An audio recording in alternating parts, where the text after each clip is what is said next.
Hello everyone and welcome to this Cloudpresenter review video. Today I'm going to be talking you through everything you need to know about Cloudpresenter, and as usual, if you do have any questions, please leave them in the comment section down below. I'll also be leaving a discounted link in this video's description so that you can always get your money's worth for Cloudpresenter. So Cloudpresenter is an online hosting platform that allows you to host meetings, events, conferences, things like that. You can have live Q&As, questions, chat rooms, everything like that are linked to whatever you are obviously streaming live. So as you can see here, we have the main dashboard page, followed with schedule recording, messages, address book, statistics, and help down the left. Now, I'm going to be taking you through everything that this website has to offer and how each feature works, and then sort of give you an overview as to why people might want to use a software like this. So let's go ahead and immediately get started.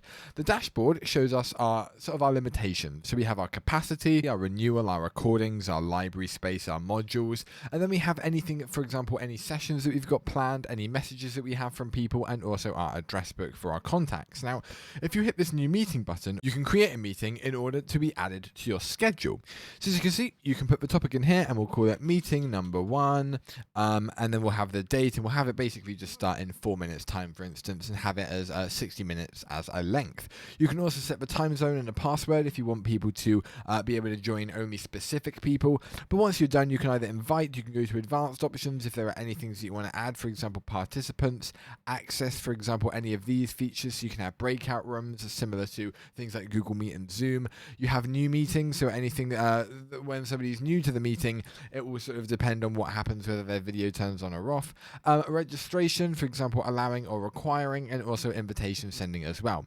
But when you have finished everything that you want, you can go ahead and hit add to schedule, and then that will have scheduled your meeting for you. Now, you can obviously add or duplicate it, you can delete it, or you can edit everything that we've got. But there is our meeting all in one place, and you've got all the things laid out really nicely. And at the top now, as you can see, it has opened a separate view for our things. So as you can see at the top, it will say next meeting is in 3 minutes, and you can then obviously join a completely inbuilt web chat room setting with camera, microphone access, and go ahead and hit join. And then this is what it looks like. Now we'll come back to this very shortly, but we'll go ahead and go through the other features first. Recordings is a very simple tab that basically shows you all of the different recorded meetings that you decided that you wanted to keep for later on. You can go ahead and hit record in the meeting very simply by hitting the recording button down there, and when you're finished, it will upload onto this page. Very self-explanatory. Messages is when people can message you either during meetings or immediately to your account out of meetings. But you can also send messages to other people from here as well by hitting new message and selecting who it's to, what the subject is, and what the actual message is. Address book is very simple. You can view all of the contacts that you've got on the website in one place. You can add a singular individual contact, or you can add a group of certain people, maybe for a specific thing, for meetings that they might want to attend. Now you finally have usage statistics, and this is really depending on when you've actually had people connect to your meeting. For example, total duration of connections per day, so how many hours of time people have been connected for, and the total number of users joining all sessions in the day. So you can see how popular they are, and how if they're actually worthwhile doing, and whether you're getting enough people actually participating in the meetings for it to be, worth your while. And then you have help, which will bring you to an external area of the website where it basically just gives you a few assistants. So down here, you can have a little look through and get any assistance with anything that you need. But now let's head to the meeting page. Now the meeting page is simple. You have camera on and microphone on, and then you can edit these settings very easily. You can leave around the session, and you can also raise or lower your hand. Here, you can view every participant that you have in the meeting. You can stop any other broadcasts that you've got. So if somebody's screen sharing, you can automatically stop them. You can see who the presenters are, any guest presenters, and overall the audience, which is the one that will probably have the most amount of people in it. You can also go ahead and hit on an individual person and check whether they're muted or not, and you can edit a few settings, but we don't have anyone in this meeting, so we won't be able to showcase that. You also have the chat, so you can view the chat between the presenters if you wanted to privately talk about maybe an audience member or something like that, or maybe you wanted to have a conversation about what you're going to be doing next, just so you're all on the same page and you have a really seamless and coherent meeting. And then you also have the everyone chat, where you're able to see what every single person in the meeting is discussing. You also have a Q&A, so any questions that people have asked or any questions that you have that you want to answer, you can type them in here. So put how long will this take? There we go. And you can either ask anonymously or not, and you go ahead and hit ask. And then that is basically, you can queue for a live answer, you can request a public vote, edit or delete. So that will basically is how the questions will be formatted and how they'll be displayed. Really, really efficient, and I really like the way that that has been done. If, for example, you wanted a screen share, it would open up the typical screen share window for the applicable browser that you're using, entire screen, application window, or Opera tab, and then you would go ahead and hit share, and you can also choose to share system audio if you wanted to as well. And then moving on, we have the whiteboard function. Now, this is if you wanted to showcase some form of graphic to people. So all you would need to do is use these features on the right-hand side in order to draw whatever you want. So we'll use a sort of a pen, and we can simply just draw whatever we want, as you can see. And then there are different sort of thicknesses. There's also an eraser if there's something that you don't want. It's as simple as clicking with the eraser.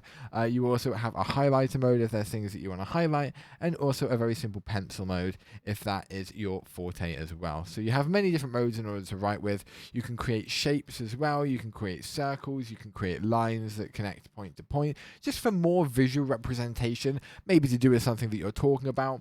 Maybe it's like a top-down view of a property that you're looking at, for instance, and you wanted to show how long things were. You'd be able to measure it, everything like that. Really efficient. You can add text simply by clicking and typing hello. You can also move stuff around that's already in the image by using the dragging tool, and many other really useful features as well. But it's nice to know that the whiteboard is built in, and people will be able to see this when you're actually using and demonstrating something on it. So that's something very, very critical, and I think that it's a great implementation. Content library is if you have any media that you want to share with people that you want to maybe give out after the meeting, you're able to implement that. That will all be viewed in the shared files section, so people can have a little look in there. And then you also have polls. So if there's any questions that you want to ask people and get a response to, you're able to create a new poll, either import them from a CSV or download a template. But hitting new poll, you simply add the question and add however many options that you need for that particular question. So and when you're done, then you can publish them, you can get people to vote on them, get people's feedback, get people's opinion. Really, really useful, and it's all very easy to add to your software. And then finally, underneath, we have the shared notes. So any notes that you have that you want to share with people, you're able to do that. And you can clear them if you do have them in the meeting. But these are notes of basically anything that you want to write about in the meeting and keep for afterwards, you are able to. So we'll just say, make sure to talk to John about the update. There we have it. And then you'll be able to have a little look at that later on. You're also able to format it slightly with bold, italic, and strike through if you wanted to, with some emoji options as well. But it's very, very minimal. You're just able to add a few things to make it a little bit more visually clear. However, it's not obviously very, very in depth with the note-taking text formatting. Then you have your final features, which is more to do with safekeeping afterwards, and if you wanted other people to join from different locations. So live streaming, you're able to live stream on YouTube or Facebook, and then obviously put in the live stream key there and start the stream. You're able to start recording with a click of a button, very, very easy to do, and you're also able to invite participants as well as edit any settings to do with your workspace, visual, audio sort of things, very useful things that you might want to add. And when you are recording, you'll notice this little recording button at the top left, so you can know for sure whether it's actually working for you. How might somebody want to use a software like this? And if you have a company, right, this offers you everything that you would need in order to make sure that your company is seamless, efficient, and that everyone's on the same page. And that is quite critical. You could use an external software such as Zoom or Google Meet, but the features that this has built in, for me, pushes it slightly over the edge. Obviously, popularity and the overall status of the technology would be better on other softwares, but with this, the features that it has, and still the stability and capability are both very, very excellent. The whiteboarding features, the note-taking features built in, the ability to communicate with people in the software. It's not just a meeting room, it's also an area where you can view all your meetings as well, and also have chat rooms and everything like that all seamless in one location, which I think is critical. So I would definitely recommend this. I think they've done it incredibly well. It's very easy to navigate, very easy to get your hands used to, but definitely I would recommend this to anyone who does want to, streamline your business more, and make communication with your people even more useful. But thank you everyone so much for watching. I will see you next time, and for now, goodbye.